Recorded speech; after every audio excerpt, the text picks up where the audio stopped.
Hello everyone, मैं आशा करती हूँ आप सभी ठीक होंगे।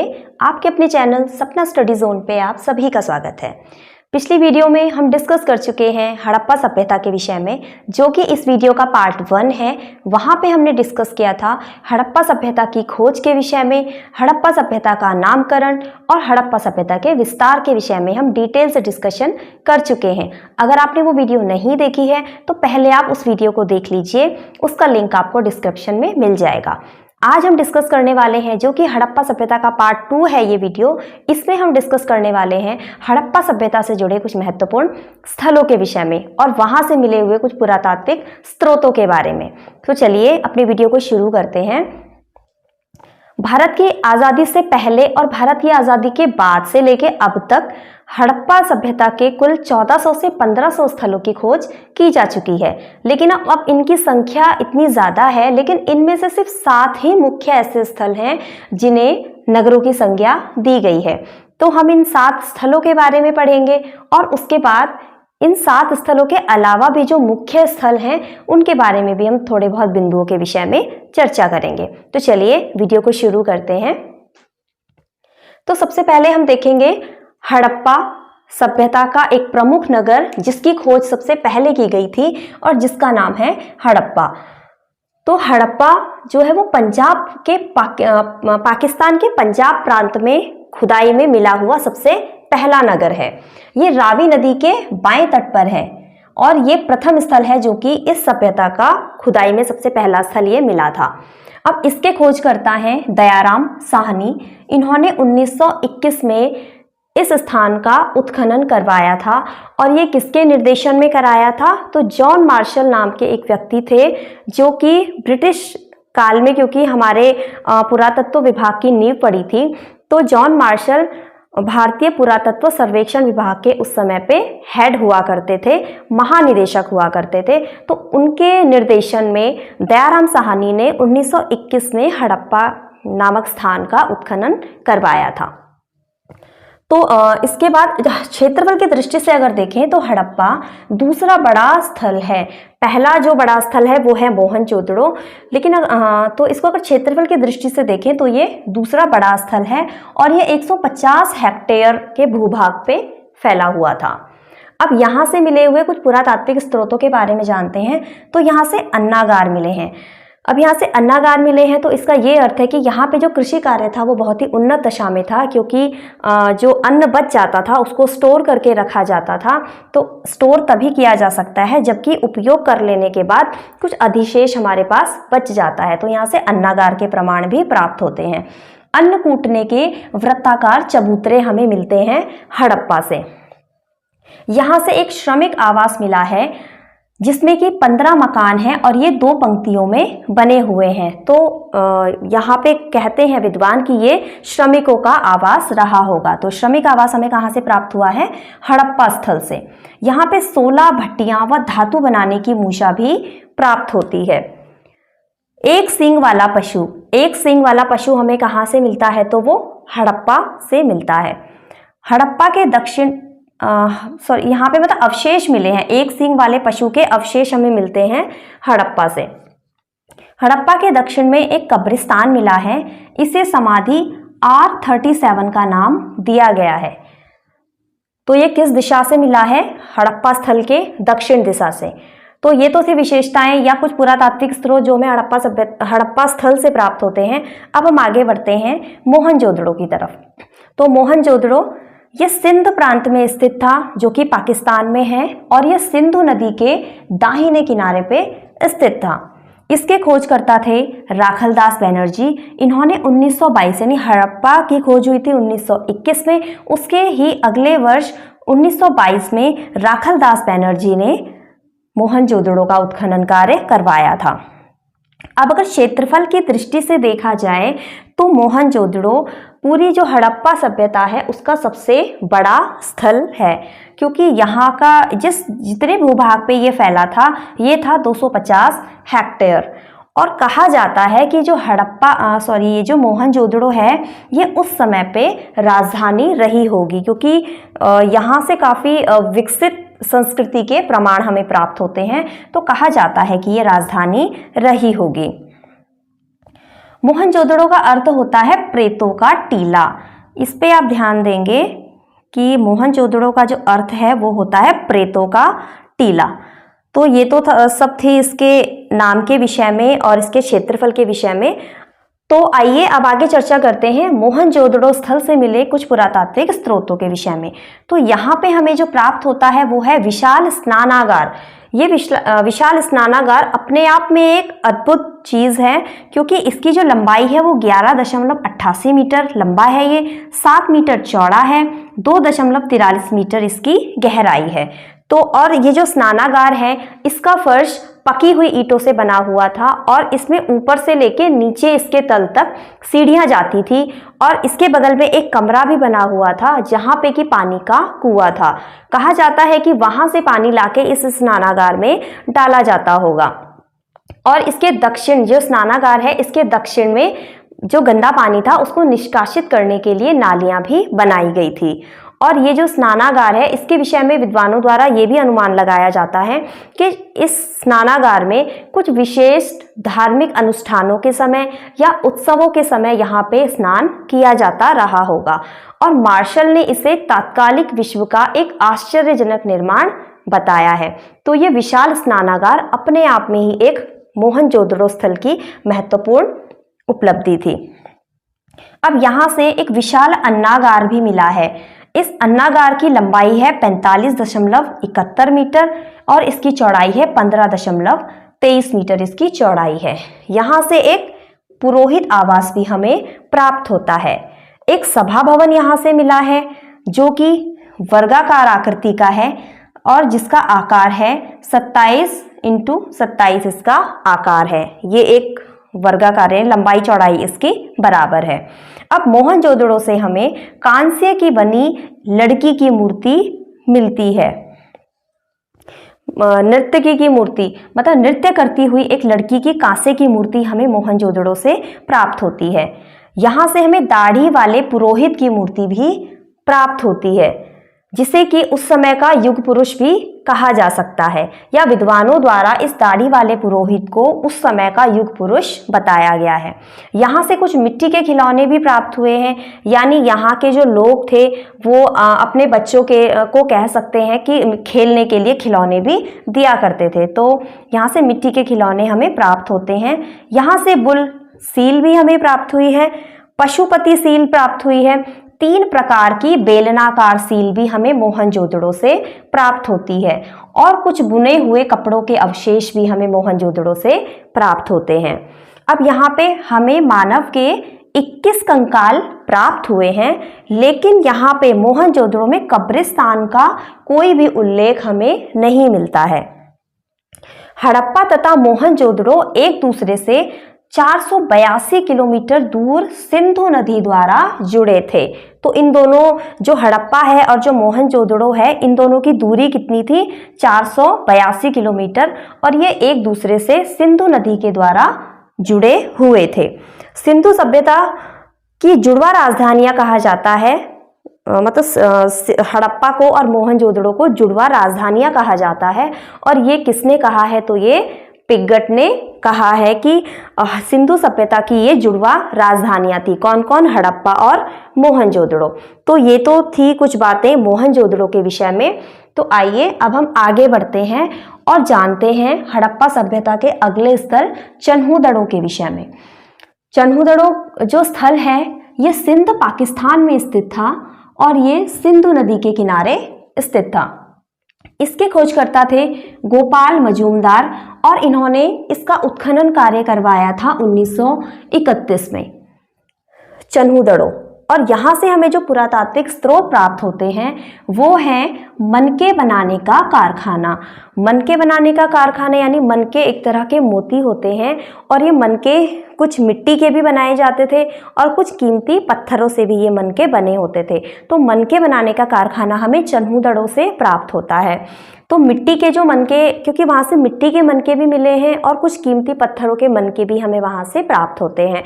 तो इससे ये पता लगता है कि जो गरीब लोग रहा करते होंगे या जिनकी आर्थिक स्थिति अच्छी नहीं रहती होगी तो वो मिट्टी के मनकों का उपयोग उपयोग करते होंगे, मिट्टी के मनकों से बने आभूषणों का उपयोग करते होंगे, और वे लोग जो अमीर होते होंगे या जो उच्च वर्ग के होंगे वो कीमती पत्थरों से बने हुए मनकों का उपयोग किया करते होंगे।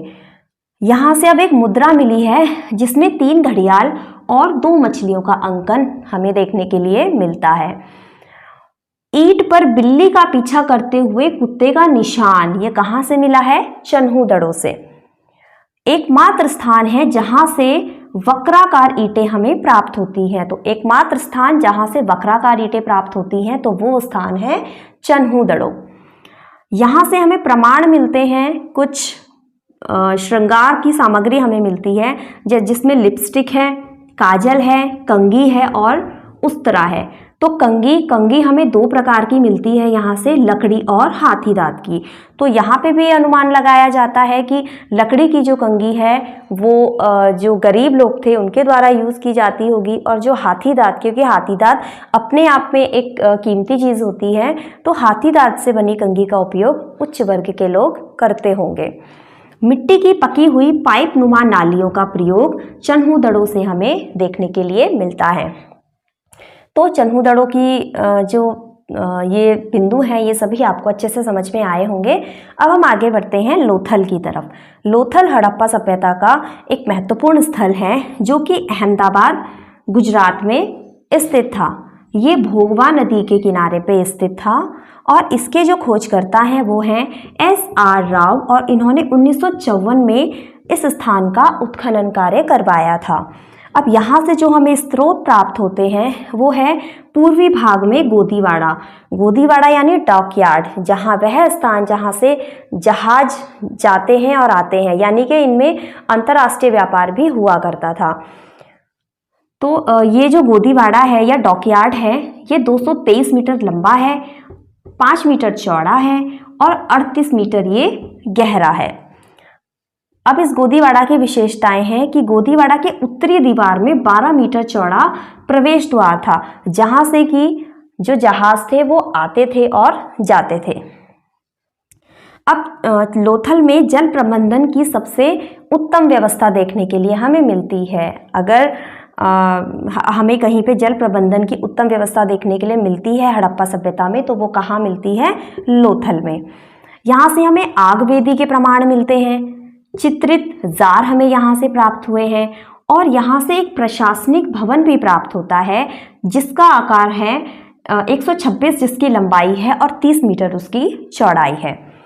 अब यहाँ से 3 युग्मित समाधियों का उदाहरण मिलता है। युग्मित समाधियाँ यानी कि जो युग्म होते हैं, जो कपल होते हैं, यानी कि 3 युग्मित समाधियाँ यानी कि एक पुरुष और एक महिला की समाधि, इस तरह से 3 समाधियाँ वहाँ से प्राप्त होती हैं।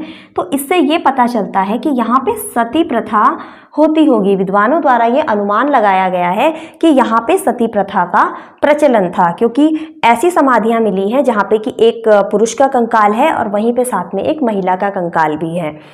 अब लोथल को लघु हड़प्पा या लघु मोहनजोदड़ो के नाम से भी जाना जाता है। लघु हड़प्पा या लघु मोहनजोदड़ो किस स्थल को कहा जाता है? तो वो लोथल को कहा जाता है।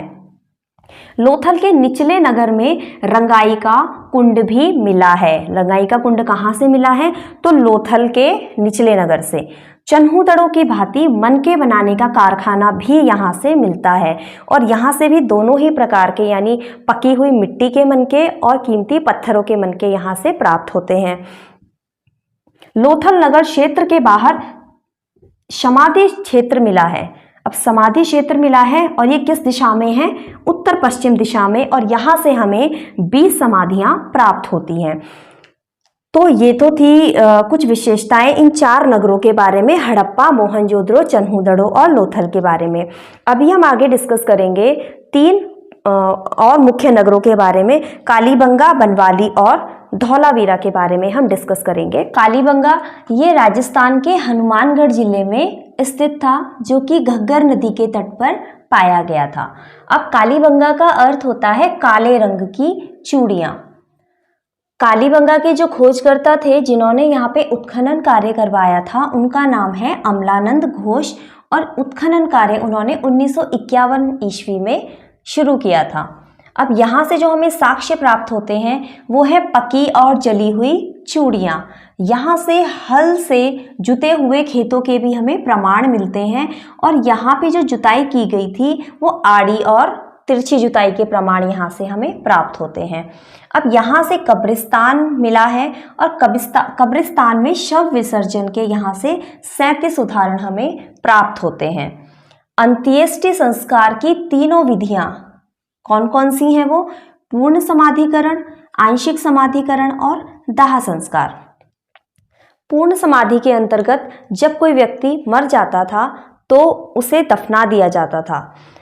आंशिक समाधिकरण के अंतर्गत जब किसी व्यक्ति की मृत्यु हो जाती थी तो उसके शव को खुले में छोड़ दिया जाता था और जब उसके शरीर का कुछ हिस्सा शेष बचता था तो उसे दफना दिया जाता था।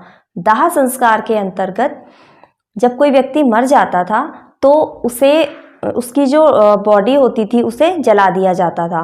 तो ये तीनों ही तरह के एग्जाम्पल हमें कालीबंगा से प्राप्त होते हैं अंत्येष्टि संस्कार के।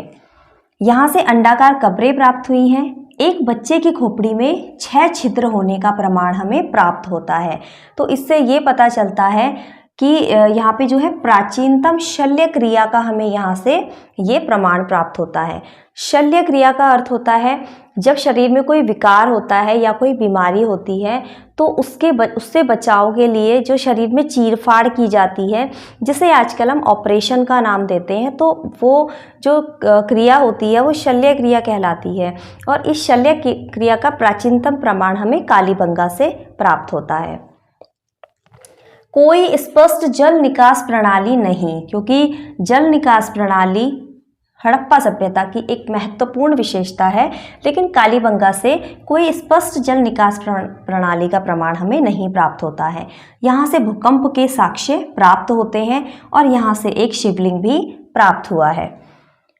छोटे बड़े गोलाकार गड्ढे जिनमें कलश, मिट्टी और ऊंट की हड्डियां प्राप्त हुई हैं। तो इससे ये भी अनुमान लगाया जाता है कि यहाँ के जो लोग थे वो तंत्र मंत्र का ज्ञान उन्हें था।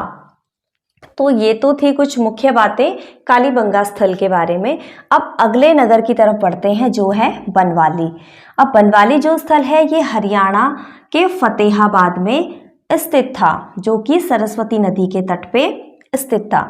सरस्वती नदी को अगर भौगोलिक दृष्टि से इसे देखें तो अभी ये नदी नहीं पाई जाती है, लेकिन हरियाणा के लोगों का मानना है कि सरस्वती नदी के आज भी साक्ष्य मिलते हैं। अब बनवाली जो नगर है, जो स्थल है हड़प्पा सभ्यता का, इसके खोजकर्ता थे R.S. बिस्ट। इन्होंने 1974 में बनवाली का उत्खनन कार्य करवाया था। अब यहाँ से जो साक्ष्य हमें प्राप्त हुए हैं वो है मिट्टी का हल, यानी पकी हुई मिट्टी का हल, टेराकोटा हल जिसे कहा जाता है। और यहाँ भी जल निकास प्रणाली का अभाव हमें देखने के लिए मिलता है। कई मकानों से अग्नि वेदियाँ प्राप्त हुई हैं। अर्धवृत्ताकार ढांचे जिन्हें संकल्पना दी गई है मंदिरों की, मतलब कहा गया है कि शायद ये मंदिर रहे होंगे। वैसे ही हमें हड़प्पा सभ्यता से किसी मंदिर के प्रमाण नहीं प्राप्त होते हैं, लेकिन फिर भी ये जो अर्धवृत्ताकार ढांचे बने थे तो विद्वानों का मत है कि ये अपने समय में मंदिर रहे होंगे। मकानों से प्राप्त साज सज्जा का सामान, मकानों से साज सज्जा का सामान प्राप्त हुआ है। घरों को सजाने के लिए जिन चीज़ों का उपयोग होता था वो सामान यहाँ से प्राप्त हुआ है। तो इससे अनुमान लगाया जाता है कि यहाँ के जो लोग थे वो समृद्ध थे, यानी अमीर लोग यहाँ पे रहा करते थे। तो ये थी कुछ बातें बनवाली के विषय में। अब आगे बढ़ते हैं धौलावीरा। ये एक मुख्य नगर है हड़प्पा सभ्यता का, जो कि गुजरात के कच्छ में स्थित था। इसके खोजकर्ता J.P. जोशी, जिन्होंने 1967 और 68 में यहाँ का उत्खनन कार्य करवाया था। अब धौलावीरा का अर्थ होता है, धौला का अर्थ है सफ़ेद और वीरा का अर्थ होता है कुआं, यानी कि धौलावीरा का अर्थ हुआ सफ़ेद कुआं। अब यहाँ पे जो नगर है ये 3 भागों में बटा था। ज़्यादा मतलब अभी तक हड़प्पा सभ्यता के जितने भी नगर हमें प्राप्त हुए हैं वो सभी 2 भागों में बटे थे, पूर्वी भाग और पश्चिमी भाग। पश्चिमी भाग जो कि ऊंचे स्थान पर होता था, जिसे दुर्ग, गढ़ी या गढ़ के नाम से जाना जाता है। लेकिन एकमात्र धौलावीरा ऐसा स्थान है जो कि 3 भागों में बटा हुआ था और उन्हें डिवाइड किया गया है इस तरीके से, किला, मध्य नगर और निचला नगर। तो ये 3 भाग हमें कहाँ से प्राप्त होते हैं? धौलावीरा से। भारत में स्थित सिंधु सभ्यता का दूसरा बड़ा नगर, यहाँ पे ध्यान दीजिएगा, भारत में स्थित सिंधु सभ्यता का दूसरा बड़ा नगर। भारत में स्थित सिंधु सभ्यता का पहला बड़ा नगर है राखीगढ़ी और धौलावीरा भारत में स्थित सिंधु सभ्यता का दूसरे नंबर का बड़ा नगर है। यहाँ से हमें घोड़े के अवशेष प्राप्त होते हैं और यहाँ से एकमात्र स्टेडियम, यानी जो इतनी जिस सिंधु सभ्यता का इतना विस्तार है वहाँ कहीं भी हमें स्टेडियम नहीं प्राप्त होता है, तो एकमात्र स्टेडियम हमें धौलावीरा से प्राप्त होता है। नेवले की पत्थर की मूर्ति भी हमें धौलावीरा से मिली है जिसका आकार 37 सेंटीमीटर है। यहाँ से विशाल जलाशय हमें प्राप्त हुआ है और जिसका आकार है 2,50,000 घन मीटर, मतलब इतना पानी उसमें आ जाता था। तो एक विशाल जलाशय भी यहाँ से हमें प्राप्त होता है। तो इससे ये पता चलता है कि ये जो लोग थे ये जल संरक्षण की तकनीक को जानते थे, क्योंकि यहाँ से विशाल जलाशय भी प्राप्त हुआ है और यहाँ से बांध के प्रमाण भी मिलते हैं। तो इससे पता चलता है कि यहाँ पे जो जल संरक्षण था वो किया जाता था, लोगों को उसका ज्ञान था। पॉलिशदार श्वेत पाषाण खंड, अब यहाँ से पॉलिशदार श्वेत पाषाण खंड भी हमें प्राप्त होते हैं। बैल और नग्न मानव द्वारा संचालित खिलौना, धौलावीरा से ऐसा खिलौना प्राप्त हुआ है जो कि एक गाड़ी है, उस गाड़ी को एक बैल खींच रहा है और उस पे एक नग्न मानव बैठा है जो कि उस गाड़ी को संचालित कर रहा है। तो ये खिलौना हमें धौलावीरा से प्राप्त होता है। तो ये थी कुछ मुख्य बातें धौलावीरा के विषय में।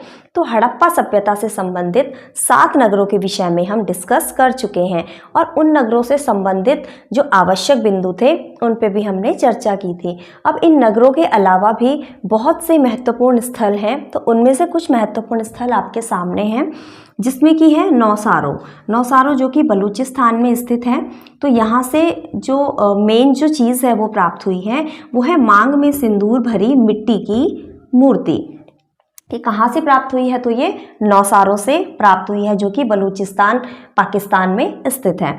सूतका गैंडोर, सूतका गैंडोर ये दक्षिणी बलूचिस्तान जो कि पाकिस्तान में है वहाँ स्थित है और ये एक बंदरगाह नगर था। रोपड़ जो कि भारत के पंजाब प्रांत में है, सतलज नदी के किनारे पे है। तो यहाँ मानव के साथ कुत्ते को दफनाए जाने का प्रमाण मिलता है। यहाँ से हमें प्रमाण मिलता है कि मानव का शव है, उसके ही बगल में एक कुत्ते का शव है। तो ये प्रमाण हमें कहाँ से प्राप्त होता है? तो ये रोपड़ से प्राप्त होता है जो कि भारत के पंजाब प्रांत में सतलज नदी के किनारे पे स्थित था। अब राखीगढ़ी ये भारत में स्थित सिंधु सभ्यता का सबसे बड़ा नगर है। भारत में स्थित सिंधु सभ्यता का सबसे बड़ा नगर राखीगढ़ी और भारत में स्थित सिंधु सभ्यता का दूसरे नंबर का बड़ा नगर है धौलावीरा। तो आज की वीडियो में हम इतना ही डिस्कस करेंगे। इसके बाद अगली वीडियो में जो इस वीडियो का पार्ट 3 होगा उसमें हम डिस्कस करेंगे सिंधु सभ्यता की विशेषताओं को, यानी उनका धार्मिक जीवन, सामाजिक जीवन, वहाँ पे स्त्रियों की दशा और इन सब के बारे में, और साथ साथ हम हड़प्पा सभ्यता के पतन के बारे में भी डिस्कस करेंगे। तो चलिए मिलते हैं अगली वीडियो में, तब तक के लिए गुड बाय।